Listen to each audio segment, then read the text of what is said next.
Well, sealed with a phone call? Well, the US president says he thinks there is, in his words, a very good chance he can broker an end to the war between Russia and Ukraine in a phone call with Vladimir Putin scheduled tomorrow.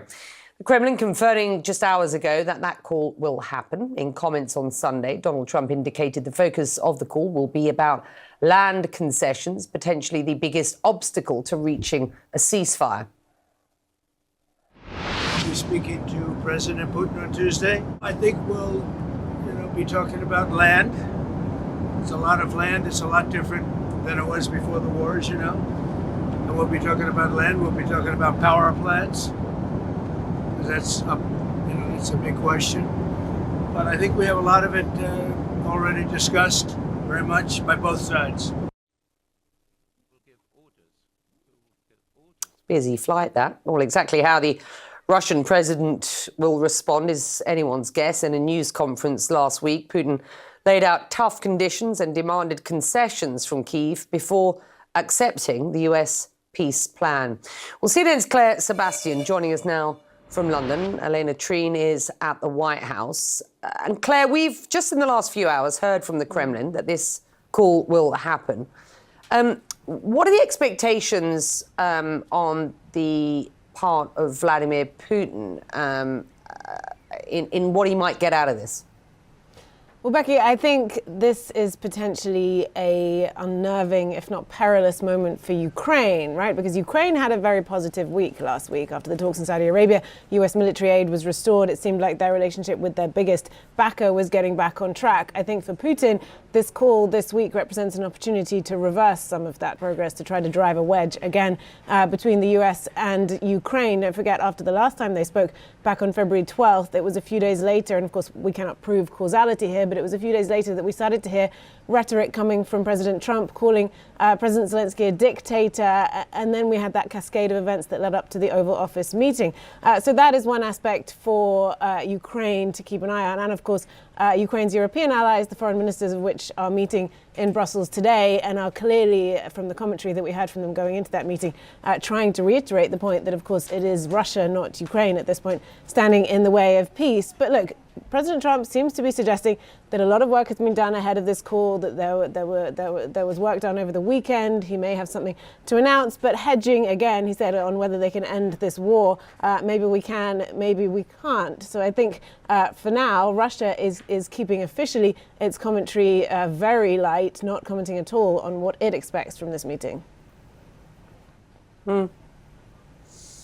Elena, US Special Envoy Steve Witkoff was Trump's Sherpa, effectively. He said on CNN yesterday that he had a positive meeting with Putin last week. What more do we understand to have come out of that meeting?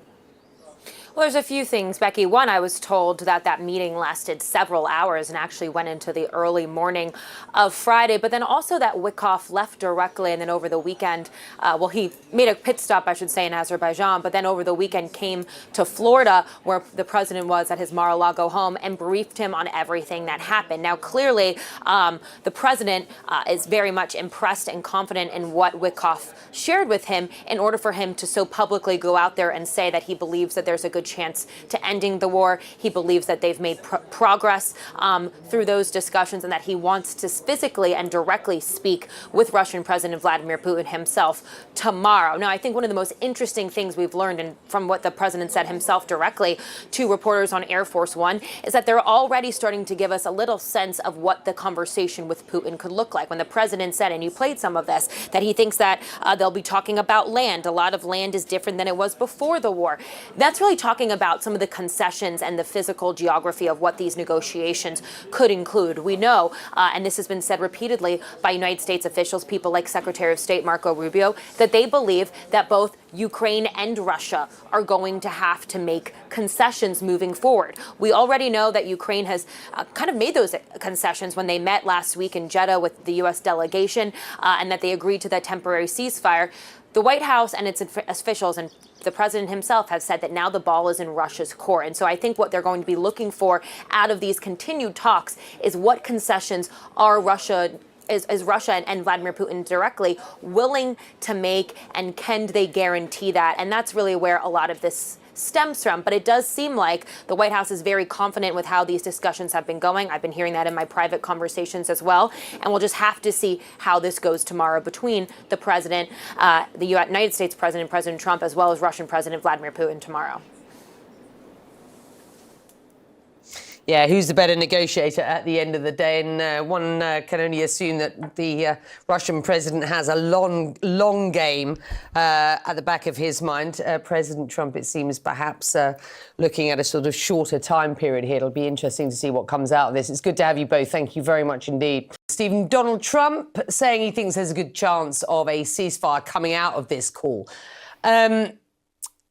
We know that Vladimir Putin has been and may be in this for the long game. We also know that Donald Trump is looking for a short-term win. In fact, he promised that this war would be over within the first 24 hours of his tenure. What do you make of what we are hearing out of both sides, the messaging at this point? Yeah, I think that's a good point. The way that the Americans and the Russians are operating off a different timeline. I mean, President Putin's timeline probably stretches far beyond the point when Donald Trump will no longer be in the White House. The administration is very upbeat on its discussions with the Russians. On the one hand, I think that makes sense, because if you're involved in a diplomatic negotiation, you have to give the impression of progress to try and create momentum, even if there isn't really much progress. The caveat, of course, is that we don't know what's been going on behind the scenes in the granularity of these discussions with the Russians and with the Ukrainians.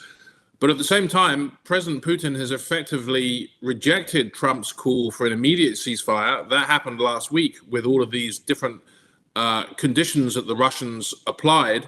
And although the US side says they agree on principle, it's clear, as you say, that the Russians are going to try and stretch these negotiations out because they're doing better on the battlefield right now than the Ukrainians. And I think there's a slight warning sign when the president is already talking about dividing up assets. These seem to be the questions that would be left for after a ceasefire and when a peace is being negotiated, a permanent peace. It seems a little bit getting the cart before the horse if they're talking about them now. And let's not forget these assets that Trump is talking about. They're Ukrainian assets that were seized by Russia in an invasion. So I think there'll be concern in Europe that once again, Trump is leading closer to the position of Putin than the Ukrainians. Well, as the US and Russian presidents get ready for that phone call, European diplomats are talking about what role they can play. EU foreign ministers gathered in Brussels today to discuss providing more money for Ukraine's defence. Europe's increasingly strained relationship with the US was also on the agenda. The ministers remain sceptical that Russia is really ready to talk peace with Ukraine. Well, those conditions that they have presented, it shows that they don't really want peace, actually, because they are presenting as conditions all their ultimate goals that they want to achieve from the war. There's a broad political support for that initiative, which is good, but there's a lot of details that need to be worked out, because there are also defense ministers that need to have a say, and we have a meeting of defense ministers, but it's important that the Council said that we need to move swiftly, and that is what we are doing. To help us understand all the moves happening right now regarding Russia's war in Ukraine, we're joined by CNN political and national security analyst David Sanger. David, great to see you again. He's the author of The New Cold Wars, China's Rise, Russia's Invasion, and America's Struggle to Defend the West. David, really great to be speaking with you once again. We were hearing there much scepticism, I think, coming out of Brussels ahead of this call set to be held tomorrow. And, you know, one can understand why. How much risk does this call carry for Ukraine at this moment? Well, thanks for having me on. It carries a lot of risk for Ukraine. It carries some risk for the Europeans who are meeting. They're not on the call, and neither are the Ukrainians. So, you know, we've heard from President Trump yesterday, as he was flying back on Air Force One, that he's going to have this call, and that when he does have the call, there will be discussion over how much territory Russia gets to hold on to, the fate of the Zaporizhia nuclear power plant. We assume that's the plant that he is discussing.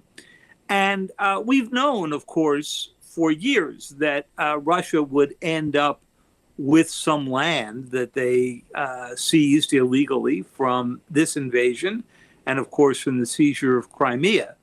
The question isn't whether they end up with it. The question is, do the Ukrainians get a voice, an equal voice in this negotiation too?